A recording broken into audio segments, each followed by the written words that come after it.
Vatsimpana etny pasteur Ratovelo Roger. Dia raha zara voninahitra no atolotra ianao ry Jesosy tomponay sy mpanjakanay, ilay efa nafoy ainy teo amin'ny hazo fijaliana mba hanavotana anay ary mba nahatoy izao anay. Sotranao zay no ny amin'ny tompo-pahasoavana ny menao indray, pahasoavana lehibe tokoa manko no azonay amin'izao fahavelomana no menao anay izao. Ary ndreto ny mpanomponao, ndreto ny voavotrao, miompanahy, midiranao, mankalazanao ary mame voninahitra anao. Makasitraka feno hoe, makatela tompo malalo satria maraina ny andro, dia mahatsiaro ohatran'ny olona tsy sambananao ny ratsy.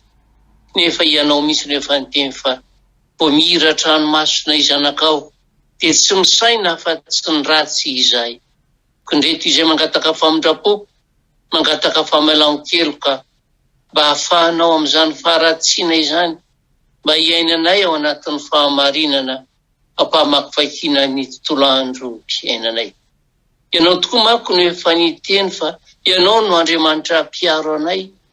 Isaky ny raim-pimazo dia lemanao foana izay ndrao misy manimbe, ary ianao no tena miaro anay isan'andro. Ary androany ianao dia andehananay indray amin'ny teninao masina, anakodisa anay amin'ny hafatra omenao anay, mba hahafahanay mijoro tsara anaraka ny sitraponao, mba tsy halazo hoe, satria ianao mihitsy nefa niteny hoe andefa ny teniko ao mba hanasitrana anazy. Betsaka ny marary aminay eto, marary ara-panahy nofoazonao androany andreny hafatrao. Amasiny ny teninao Jesosy ka ho fenoan'ny fahamasinanao sy ny fahatsaranao, mba hitombo zatoeny izay teny afafy io voninahitra ny anaranao. Dia amin'ny anaranao Jesosy Kristy velona avy any Nazareta no ametrahanay an'izany vavaka izany misaotra Tompo. Aleluia, amen. Dia ampifaliana ry havana no hanonana ny fiadanana antsika isa-tokantrano, izay mampetrany ny mpanompony amin'izao alalan'izao indray, ary dia manonona ny fahasoavana hatrany fahasoavana ambiampo antsika rehetra, atsapantsika fa tsy mandao na mafoy antsika hatrany ny tompontsika. Ny bokin'ny Jeremia mpaminany toko 7:10, 5:10 nomeny Tompo ho anatra sy ho afatra ho antsika amin'izao maraina izao. Bokin'ny Jeremia mpaminany toko 7:5, 5:10. Rehefa hita dio vakiko amin'ny anaran'i Jesosy tompony teny. Ny fo dia manitraka mihoatra noho ny zavatra rehetra, sady manana aretina tsy azo sitrana. Iza moa no mahafantatra ny aminy?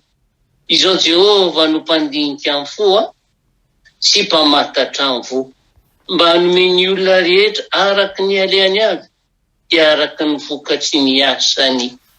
Amen.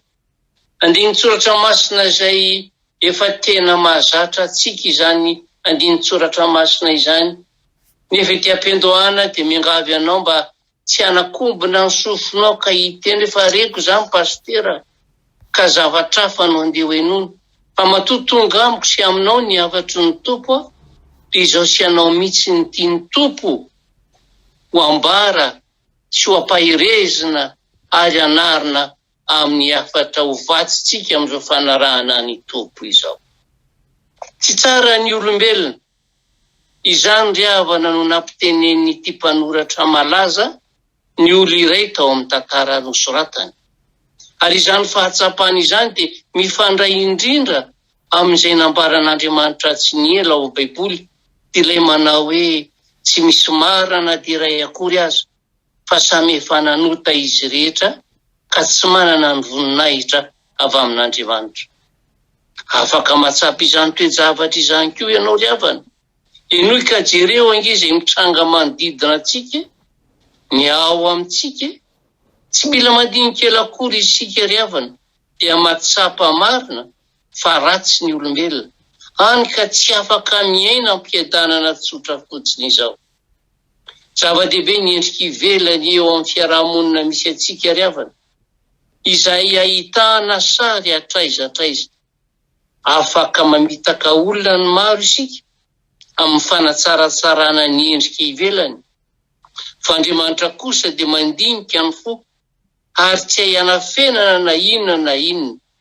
Izany no antony anehoany amintsika izay tena ao anatin'ny fotsika lalao mba tsy hamitahantsika ny tenantsika. Ary tsy manampy tambo ny Baiboly ry havana rehefa milaza amintsika ny loharanony ratsy. Fa hoy izy mantsy hoe avy ao anatin'ny olona dia avy ao am-pony no ivoahan'ny sain-dratsy. Dia fitsangatsangana izany, ny halatra, ny vonon'olona, ny fitaka amin'ny fijerijejona, ny maso ratsy, ny fitenenan ratsy, ny avinavina, ny fankalana. Ary dia manambara izany fa ny aratsian'ny fotsika tokoa no loharan'ireo fahoriana mampijaly ny zanak'olombelona. Tsapantsika ve ry havana fa ny fotsika mihitsy no ambara amin'izany fa tsy ny fony jolay sasany ihany. Ao anatin'ny olona tsirairay dia misy sain-dratsy vonona mandrakariva ny rogatra. Andrasan'Andriamanitra nefa isika iombon-kevitra aminy rehefa ampahafantariny antsika ny tena toetrantsika. Ary mba fantatrao moa fa na dia izy Andriamanitra aza dia mandà tsy hanambomboatra ny toetran'olombelona ho tonga tsaratsara kokoa, fa manolotra fiainam-baovao mihitsy izy, dia fiainanao amin'ny Kristy izany. Ary amin'ny alalan'ny fahateraham-baovao no idirana amin'izany. Ary izay ingeny mahatonga an'i Jesosy ilaza hoe tsy maintsy hateraka indray ianareo hoe. Olona maro izay enjehany eritreritra mangina tokoa mantsy no miafina ary tsy mahatombona no mihevitra fa afaka mamitra-pihavanana amin'Andriamanitra rehefa manana fikasana tsara. Dia ilay fikasana hoe mba tsy toy izao sy toy izao intsony. Ary noho izany izy ireny dia manamarina ny fiainan-dratsiny sy ny ratsy vitany mba hampanginana ny feon'ny fieritreretana izay mameno sy maneno eo am-potsotsofiny isan'andro, isan'ora, eny isan-tsekondraza. Ataovy an-tsaina nefa ry havana fa tsy ao anatiny tsy fahita tory amin'ny alina nonenina na ihany koa ao anatin'ny andro feno fikasana tsara no misy ny famonjenantsika olombelona, fa ao amin'ny fitsarana izay atolotry ny filazantsara. Dia ilay hoe makanesa ty amika anareo izay rehetra miasa fatratra sy mavesatretana, fa izao no hanome anareo fitsarana. Ary indrindra ny sotomana ny saintsika mpanaraka izao maraim-baovao izao ry havana. Ny enta mavesatra tiany Jesosy ho lazainy eto, dia izay foatana tsy ahitanao tory, tsy mahatafandro mandry anao, fa tsy ny heliko ny vitany sakaizanao na ny ralahanao akory. Ary izay ilay toriana aminao isan'andro, izay ilay hiafatra tsy misy kile malazaina aminao hatrany. Sarotra ngery hava malalo amin'ny tompo ny anjara toeram-pitondra ny hafatr'Andriamanitra manoloana ny olona tsy hita isy. Ary eo indrindra no ilazana amintsika hoe tsy vitsy ny olona no manenjika ary tena mankaram-pitory ny filazantsara. Ekena fa maro ny mpitory somary maherihery fiteny, nefa tsy maintsy manipy ny hafatry ny tompo izy, tsy maintsy mizara ny hafatry ny tompo izy, tsy maintsy mitory ny fahamarinana. Rehefa mitory ny amin'i Jesosy mantsy ka milaza ny famonjena, milaza ny fahamarinana ary mitory ny fibebahana sy ny fahamasinana, dia mazana tsy manao teny manafosafo na teny mila sitraka amin'ny olona, fa tsy maintsy milaza ny teny tsy misy kilema. Ary izay teny tsy misy kilema izay no mampangidihidy ny sofiny maro. Izay teny tsy misy kilema izay no tena mampihozogozon-dono sasany. Nefa tsy maintsy ambara aminao izany, satria izay indrindra no tiany Jesosy esorina eo ambozonao. Mavesatra aminao ve ny fankahalana? Toriana aminao izany, mba hibebahanao fa tsy ny olona hafa izay efa manam-pitiavana, miaina ao anatin'ny fitiavana tanteraka no hitoriana izany fankalana izany.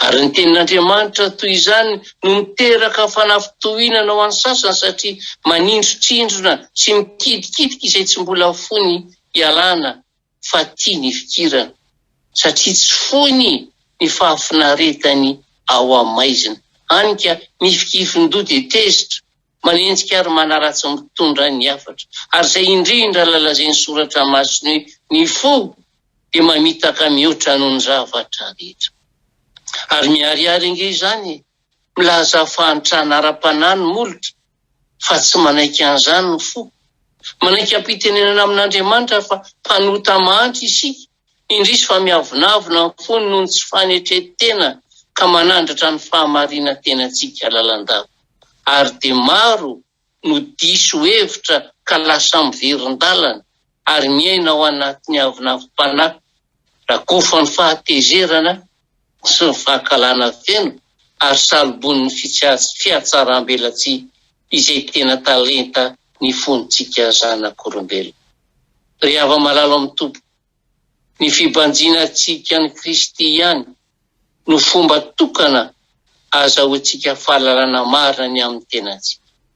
Ny tsy fahalalana azy mantsy no mahatonga ny olona nandra-tena ao amin'ny fahamarinan-tenany. Rehefa mijery ny fahadiovan'i Jesosy sy ny fahatsarany indrindra tokoa mantsy isika dia hita ny fahalementsika, ny fahantrantsika sy ny toetrantsika tena ratsy tokoa. Ary dia ho tsapantsika fa very tsy mana fanantenana isika satria rakofa ny akanjo ny fanamarinantena sy ny fahakalana tahaka ny mpanota rehetra ihany. Tsarovy anefa ry havana fa raha amin'iny segondra andrenesanao ny hafatra izay manindranao iny ianao no mangorohoro ny fonao sy ny sainao ary matsiaro fa tena diso ka mibebaka eo no eo dia hoy ny teny Tompo, indro ankehitriny no andro fankasitrahana, indro ankehitriny ny andro famonjena, fa efa nolevoniky ny fahatsoanao tahaka ny mpandevona ny zavona ary ny fahotanao tahaka ny rahona. Satria efa malalan-dany ratsy sy fidiny tsara ianao dia ronono mandry sy tantely no ho fihinanao. Isaia 7:5-10. Amen. Ivavaka sika Tompo. Mankasitraka foana re Jesosy malalo fa tsy reraka ianao mandena anay amin'ny hafatra amin'ny fitaizana indrao tokoa mantsy misy manimba ilay fonay. Fonay fanovahanao fonofo, norakofanao famelan-keloka tamin'ny alalan'ny hazo fijaliana izay rehetanao. Androany ianao mananatra anay indray mba tsy ho diso hevitra ka hanana folentika amin'ny hafatra izay ampitondranao any mpanomponao.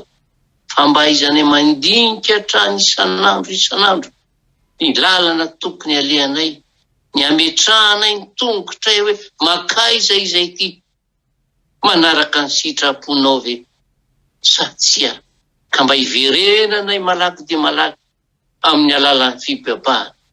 Makasitraka re Jesosy, makatela ny ambola hafatra tsy anginanao andranao ny mpanomponao anoro anay ndrao diso hevitra foana izay sy ndrao diso fandray foana izay ka ho anisan'ireo izay tsy andre tsy ahita ny varavaran'ny lanitra isokatra fa miazakazaka any amin'ny fahaverezana rehefa tonga eny amin'ny rahona ianao.